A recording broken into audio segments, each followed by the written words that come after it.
What is going on, YouTube? Welcome to the Living Freed channel. My name is Tyler Freed, and in this video, I'm going to be talking about what I believe to be the most important thing to do right now when it comes to personal finance. I believe you have to lay a foundation that is going to get you through bad economic times, good economic times, decent economic times. No matter what time we're in, I believe laying this sort of foundation is going to get you through all of those times, and you will thrive and prosper over the course of decades. Not just have 1 or 2 years of success, but thrive over the course of decades. And I'm going to get right into that. If you're new to the channel, I would appreciate you for liking the video, staying tuned till the end of the video so that you can get the entire point that I'm going to be making. Also, sub to the channel or dislike the video if you don't like me. Go to my Instagram. The link to that is in the description below. And yeah, I'm going to get right into it. So I'm on a load out to Ohio. I got a load from Washington State to Ohio. Nice long run, about 2,250 miles altogether, with the empty miles going to pick up that load and then the loaded miles coming all the way over to Ohio. I am almost there. I make my delivery tomorrow. And yeah, so... But that's just a little update. I do that in all of my videos. If you're new, I do that in all my videos just to keep subscribers posted on where I'm at, what I'm doing, and yeah, just what's going on. So, but what is the foundation that I believe anybody who's trying to change their financial life, there's a few things you got to do first, okay? Before you can build wealth, before you can build a house, you got to lay a foundation. Wealth is no different. You got to lay a foundation. And these are very simple things, but they're simple things that I have done and that have worked for me. But I'm going to talk about the most important foundational aspect of personal finance, in my opinion, especially because of what is going on in the world. And I'm just going to talk about how it all relates to what I'm going to talk about, which is, the first thing is having a career where you earn way more money than your expenses. So say you have an income of $8,000 a month and your expenses are $7,500 a month. Well, you have a good income, but you have way too many expenses for your expenses to be that high versus your income, that's a 6-figure income. You have a lot of expenses, right? And most of those expenses are probably due to you being in debt and having high monthly payments. When you are in consumer debt, you have high monthly payments. But the first thing you got to do is get that income up. It's hard to get and stay out of debt if you don't have a large enough income that exceeds all of your monthly expenses, okay? So first is income. You got to invest in yourself before you do anything with personal finance. I believe investing into a career, learning a skill, learning a trade where you can earn a lot of money, way more money than your total expenses for the month. And why is that? Well, see, it's going to be very hard to do the most important foundational aspect of personal finance that I believe to be getting and staying out of debt.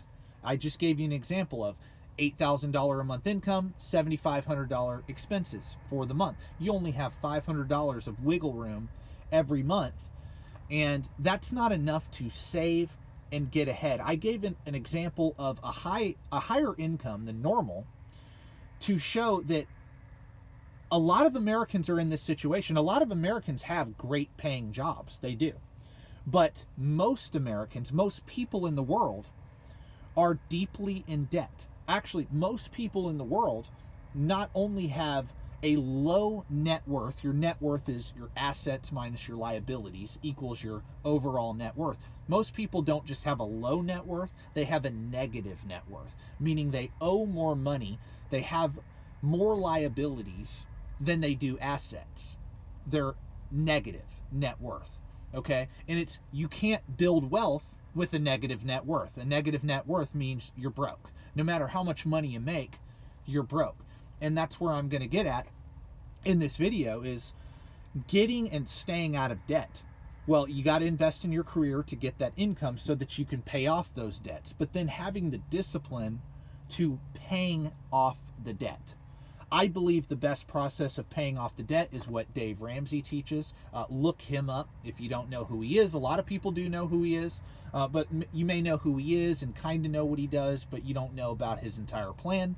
I do recommend people go watch his content and see how he teaches people to get out of debt. I'm just going to talk about just general stuff, getting and staying out of consumer debt.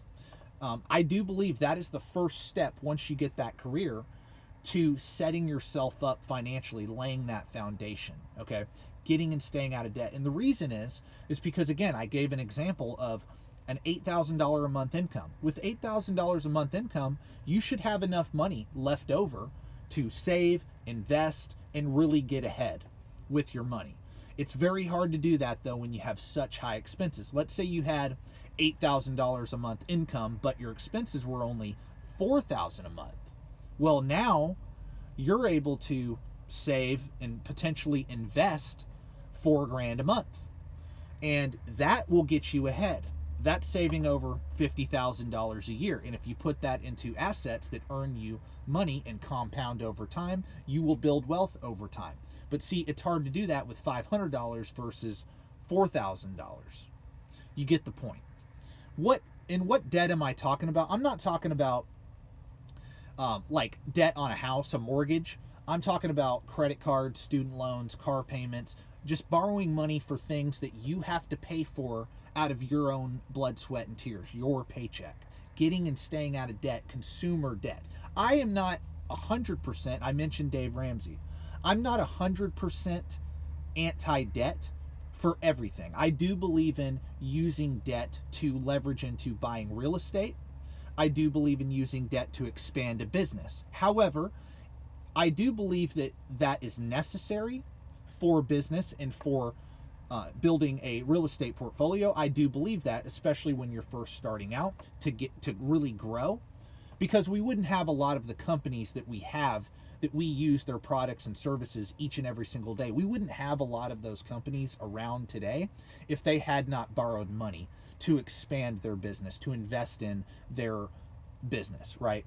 So I do understand that. But for most people, we're talking about people who are totally broke, deep in debt, have no savings, no investments, nothing. See, using leverage and expanding a business, that's for people who are already good with money and they know what they're doing. They know what they're doing. And even that is still dangerous, though. I will say, using leverage is still dangerous. And I do believe that if you're going to use debt to expand, use debt to invest, still do that with the intention of paying it off. But the problem is people get used to using that leverage and comfortable with using debt and think they'll never go bust, and then that ends up happening. So, and I do believe we're about to see a similar event to 2008 here in the coming year in 2023. That, like I said, I'm going to tie in how what's going on is, ties into what I'm talking about in this video for people personally.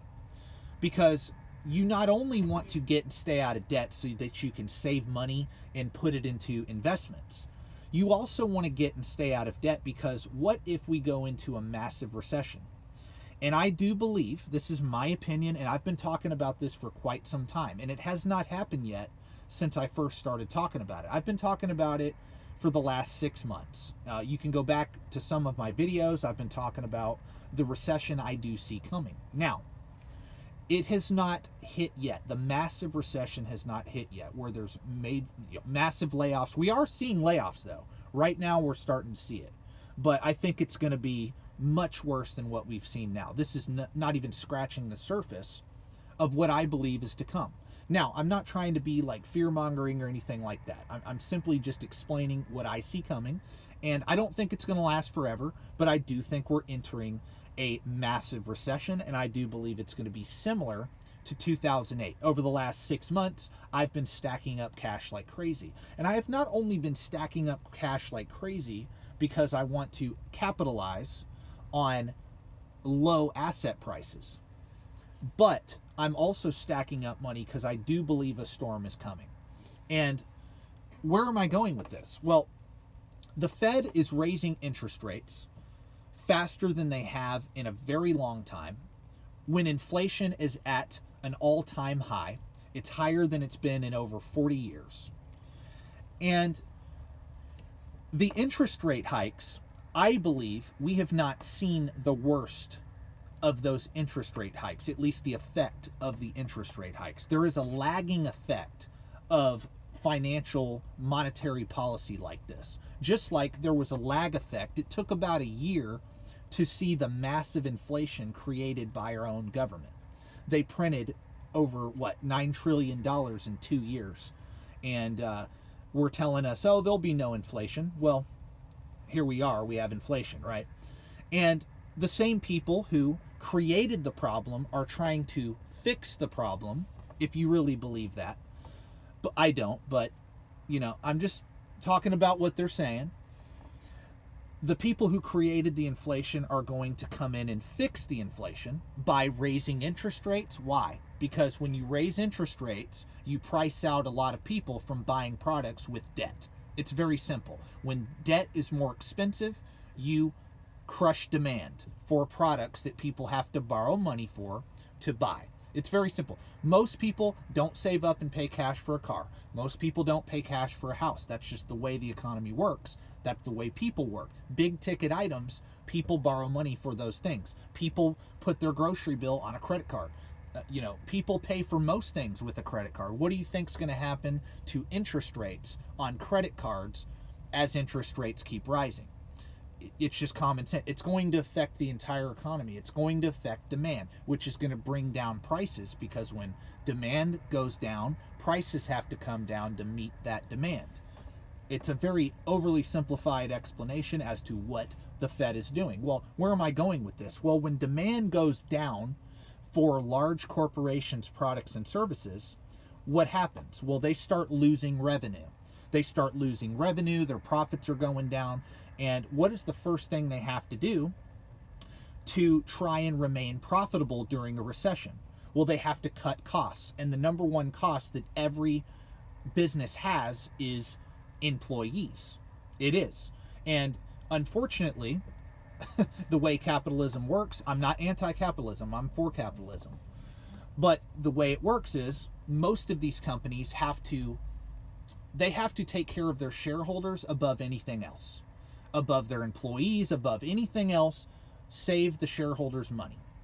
Period. That's the way it works. So that's what's going to happen when we start seeing demand get crushed, is these large corporations are going to start laying off workers to cut costs. Very simple. Well, let's say a lot of those workers have huge amounts of debt, which a lot of them do. 8 out of 10 Americans are living paycheck to paycheck. Most people don't have $400 saved for an emergency. They don't. What's going to happen when those people have high mortgage payments, high car payments? Yeah, they had a high paying job, but they just lost their job because these companies are cutting staff. Well, those people are going to go bankrupt. What's going to happen when you have these large corporations who are way over leveraged and they start losing revenue and they're starting to lose money every month versus make money every month or every year? Well, a lot of them are going to go bankrupt. And so people are going to be hurt during this process that's happening. This interest rate hike during an all-time high of inflation is going to, if the Fed continues doing what they're doing, we are going to see massive problems in this country economically. We're not just going to see it in this country, we're going to see it worldwide, because what the Fed does affects not only the United States, it affects the world. But where am I going with this? Because I don't want to talk doom and gloom. I'm not a doom and gloom channel. I'm not a doom and gloom person. For those of you that have been watching me for a really long time, you know that I'm not a doom and gloom person. But I have to talk about what is happening. I can't dismiss what I see happening. But I'm one of those people where, look, I don't control the Fed. I don't control the government. You don't control the Fed. You don't control the government. Well, I don't know. Maybe one of them's watching this video. I don't know. Probably not. But what can you do? You can set yourself up before it happens. And let's say I'm wrong. Let's say we don't see this massive recession. Maybe we have an economic slowdown, but there's not that many layoffs, and the Fed crushes inflation without driving us into a massive recession. I don't think that's going to happen, but I hope it does happen. I hope inflation does come down and people can start affording to live again. Regular middle class, poor people can start affording these things again so the economy can thrive. I hope that happens without, a massive recession, them raising interest rates like they are. I hope their plan works out. But do I have faith that it's going to work out in our favor? No, I do not. That is my opinion. But I don't want to see people get crushed. I don't. Absolutely not. So, but here's the point. Preparing for hardship is important, no matter what. No matter if the economy's booming, no matter if the economy is in a depression. Preparing before any of those things happen is important because you never know, right? So again, getting and staying out of debt, having, I believe, more than 6 months of expenses saved up in cash, but you do what you want. I think at least 6 months of expenses saved up in cash, being totally debt free, saved up in cash, and constantly investing into assets over time above that. And just getting and staying out of debt, keeping your life simple, keeping your finances simple. Because look, what if a layoff comes? What if you get laid off and you have, like I said, a high mortgage payment, high car payment, bunch of debt? You're going to go bankrupt. No matter how high paying your job was, you lose it and you can't make those payments anymore, you're going bankrupt. But the person who loses their job, who is debt free, has a 6-month emergency fund, has money in a 401k or other investment accounts, and they've been doing that consistently for the last 10, 15, 20 years. They are, yes, the job loss is going to really suck. It is. It could happen to me. I don't know. It could definitely happen to me. I'm an employee. It could happen. I'm not going to dismiss that idea. I work every day like just, I'm paranoid every day because I don't ever believe that any job is safe. I don't think anything is secure. Any job is safe. And I have that mindset because it's like, okay, what if that does happen? I have to have a plan B. Well, I can't do that plan B if I'm in financial chains. If I'm, chained down, I can't do anything. So that's why I'm talking about getting and staying out of debt, having a skill that is always in demand. Truck drivers, no matter how bad the recession gets, look, they shut, the powers that be shut the world economy down. The world economy down in 1 week, the entire world down. And they could do it again. But when that happened, guess what?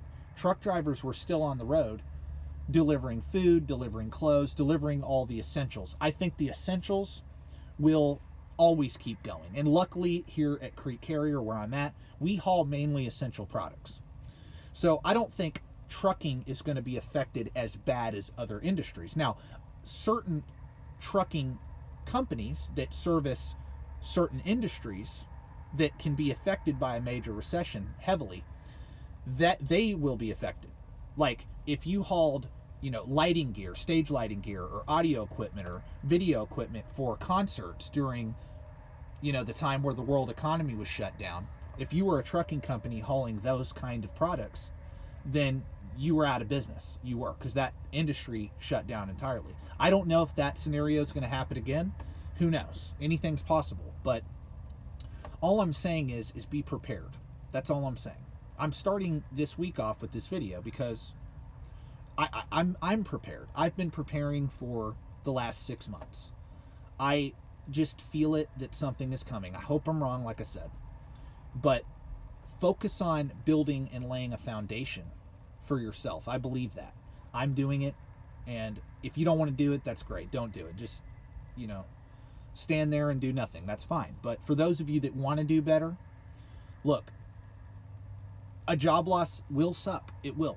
It's going to suck. A lot of, independent owner operators, a lot of small business owners in other industries are going to go out of business during this time. They are. But if you set yourself up right now, start right now if you haven't started already, getting out of debt, saving up a large cash reserve, and constantly adding to it as well over time, you got to prepare. You got to prepare. That's it. You got to prepare. So that's my message for the day. I hope everybody enjoyed this video. I hope everybody stays tuned for more videos in the future. I make a lot of content like this. I make trucking content. I make all different kinds of content. This is a one-stop shop for everything. I talk about anything on this channel. I'm not just a truck driver. I talk about many different topics, and I've discussed a topic like this before. I hope you really liked the video. If you didn't like the video, dislike the video. If you did, like the video. But make sure you stay tuned for more videos in the future, like I said. I really appreciate each and every one of you. God bless, and thank you for watching. Peace out.